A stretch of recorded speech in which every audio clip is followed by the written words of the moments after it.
Hello বন্ধুরা, আশা করি সকলে ভালো আছেন। আপনারা তো কাতলা মাছের নানান রেসিপি খেয়েছেন। আজকে আমি একেবারে পাতলা ঘরোয়াভাবে একটা মাত্র মশলা দিয়েই রান্নাটা করেছি। দারুণ টেস্টি, এতটাই টেস্টি যে এক থালা ভাত কিন্তু এটা দিয়ে খেয়ে নিতে পারবেন। আর খুব হালকা পাতলা ঝোল হয়েছে। গরম ভাতের সাথে এরম একটা ঝোল থাকলে কিন্তু আর কিছুরই দরকার হবে না। আর বানানোটা একেবারেই সোজা। আমি এখানে কাতলা মাছের মধ্যে দিয়ে দিচ্ছি হাফ টেবিল চামচ মতো লবণ। আমি 4 টুকরো কাতলা মাছ নিয়েছি। আর 1/4 টেবিল চামচ মতো হলুদের গুঁড়ো দিয়ে দিলাম। আর দিয়ে দিচ্ছি হাফ টেবিল চামচ মতন সর্ষের তেল। এবার মশলাগুলোকে মাছের গায়ে খুব ভালো করে মাখিয়ে নিতে হবে। বন্ধুরা, এই পাতলা ঝোলটা কিন্তু স্বাস্থ্যের পক্ষে ভীষণই ভালো। রোজ রোজ কিন্তু কষা খেতে ভালো লাগে না, তাই মাঝে মাঝে ইচ্ছা করে হালকা পাতলা কিছু খেতে। আর যেদিন এইরকম ইচ্ছা করবে সেদিন কিন্তু এরম ধরনের ঝোলটা আপনি বানিয়ে ফেলতে পারেন। একটা মশলা করে নেব। এখানে 1 ইঞ্চি পরিমাণ আদা কুচি করে দিয়ে দিয়েছি। আর দিয়ে দিচ্ছি কাঁচা লঙ্কা। আজ কিন্তু কাঁচা লঙ্কা দিয়ে রান্নাটা করব। আর দিয়ে দিচ্ছি 1 টেবিল চামচ রাঁধুনি ফোড়ন। এই ফোড়নটাই দেব। এতটাই টেস্টি হবে না, বিশ্বাস করতে পারবেন না আপনারা না খেলে পরে। এবার এর ভেতর দিয়ে দিচ্ছি হাফ টেবিল চামচ মতো লবণ। এবার এটাকে শুকনোভাবেই গ্রাইন্ড করে নেব। অল্প মশলা তো গ্রাইন্ডারে এটা গ্রাইন্ড করতে খুব অসুবিধা হয়, তাই লবণটা দিয়ে দিলাম। এবার খানিকটা গ্রাইন্ড হয়ে গেছে। এবার দিয়ে দিলাম একখানা টমেটো কুচি করে রেখেছিলাম, সেটা দিয়ে দিলাম। দিয়ে এবার এর ভেতরে দিয়ে দেব হাফ টেবিল চামচ হলুদের গুঁড়ো। আর দিয়ে দিচ্ছি 1 টেবিল চামচ জল। দিয়ে এটাকে গ্রাইন্ড করে নিচ্ছি। সমস্ত মশলা দেওয়া হয়ে গেছে। আমি এখানে দেখছেন তো ধনের গুঁড়ো জিরের গুঁড়ো ব্যবহার করিনি, শুধুমাত্র রাঁধুনি ফোড়নটাই দিয়েছি, বেটে দিয়েছি। মশলাটা গ্রাইন্ড করা হয়ে গেছে, সরিয়ে রাখলাম। আমি আজকে শিম দিয়ে দেব। শিম দিয়ে আজকে ঝোলটা রান্না করব, হালকা পাতলা ঝোল, স্বাস্থ্যের পক্ষে ভীষণই ভালো।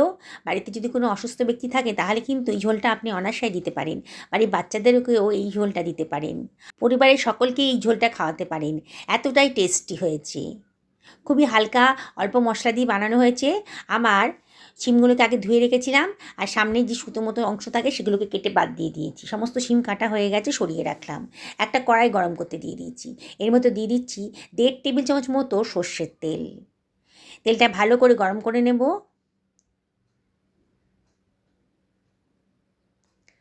কড়াই গায়ে তেলটাকে ভালো করে মাখিয়ে দিচ্ছি।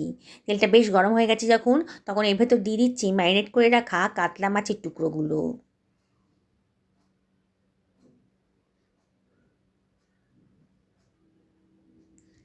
খুব কড়া করে ভাজবো না, একটু হালকাভাবে ভেজে নেব, যাতে মাছের কাঁচা ভাবটা চলে যায়।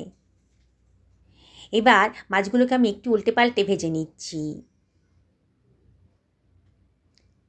হালকাভাবে ভাজলেই মাছের স্বাদটা খুব ভালোভাবে থাকবে। এবার আমি মাছের টুকরোগুলোকে কড়াই থেকে তুলে অন্য একটা পাত্রের ভেতর রেখে দিচ্ছি। এবারে ওই তেলের ভেতরে আমি দিয়ে দিচ্ছি শিম কাটাগুলোকে। শিমগুলোকে দিয়ে একটু নাড়াচাড়া করে নেব। খুব বেশি ভাজবো না, একটুখানি কাঁচা ভাবটা কাটিয়ে নেব। একটু তাড়াতাড়ি হবে বলে আমি এটাই ঢাকা দিয়ে দিয়েছি।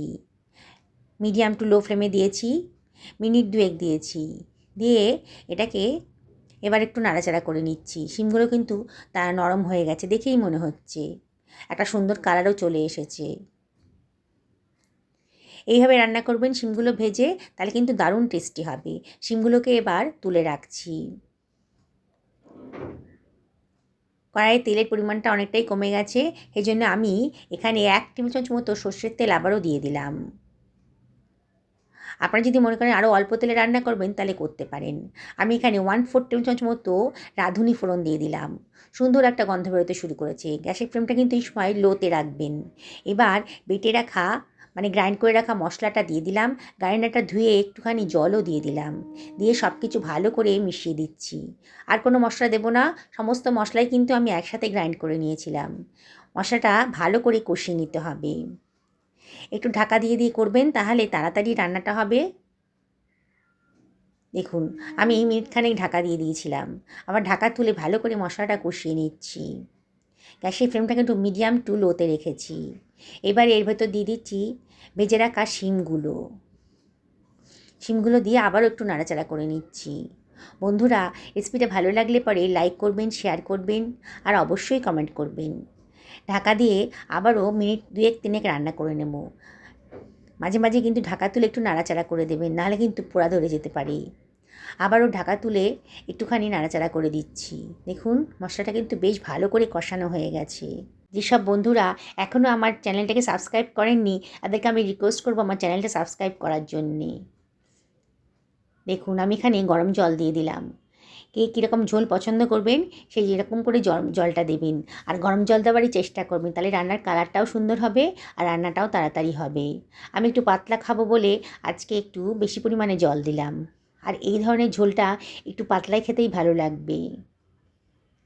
দেখুন ঝোলটা ফুটতে শুরু করে দিয়েছে।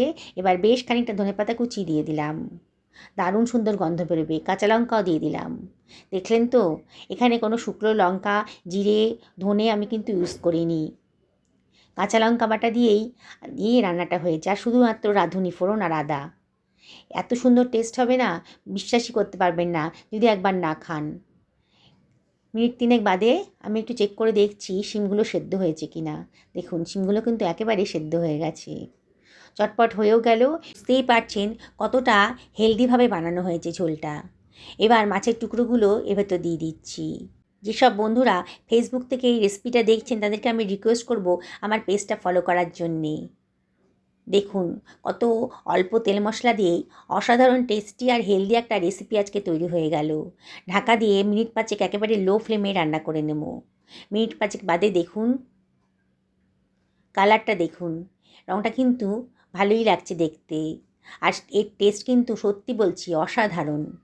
গরম ভাতের সাথে এরম একটা রেসিপি থাকলে আর কোনো পদের কি দরকার আছে? এতটাই টেস্টি হবে, অন্য কোনো পদের আর দরকারই হবে না। রাঁধুনি ফোড়ন দিয়ে আপনারা কখনো এরম ধরনের মাছ রান্না করে খেয়েছেন কি? যদি না খেয়ে থাকেন তাহলে অবশ্যই একদিন আমার মতন করে বানিয়ে ফেলুন। দেখবেন এর স্বাদ মুখে লেগে থাকবে। যাকে খাওয়াবেন না সেই কিন্তু আপনাকে জিজ্ঞেস করবে। হালকা পাতলা ঝোল হলেও দারুণ টেস্টি হয়েছে, কীভাবে বানিয়েছেন ঝোলটা, আপনাকে রেসিপিটা জানতে চাইবে আপনার কাছ থেকে। দেখুন কত সুন্দর দেখতে লাগছে। এটা পরিবারের সকলকেই খাওয়াতে পারবেন, ছোট থেকে বড় সবার জন্যে এই ঝোলটা ভীষণই উপযুক্ত। তাই একদিন অবশ্যই আমার মতো করে বানিয়ে ফেলুন। রেসিপিটা ভালো লাগলে পারে লাইক করবেন, শেয়ার করবেন। আপনাদের একটা লাইক আর সুন্দর সুন্দর কমেন্ট পেলে আমার কিন্তু ভিডিও করার উৎসাহ অনেক গুণ বেড়ে যায়। একটা সার্ভিং প্লেটে আমি এটা সার্ভ করে দিয়েছি। আবারও আপনাদেরকে রিকোয়েস্ট করব, শিম দিয়ে এইভাবে একদিন কাতলা মাছের পাতলা ঝোল বানিয়ে খান। দেখুন কত সুন্দর দেখতে লাগছে। কি বানাতে ইচ্ছে করছে তো? তাহলে আর দেরি করবেন না, বানিয়ে পরিবারের সকলকে খাওয়ান, নিজেও খান। ভালো থাকুন, সুস্থ থাকুন এই কামনা করে ভিডিওটা শেষ করলাম। নমস্কার।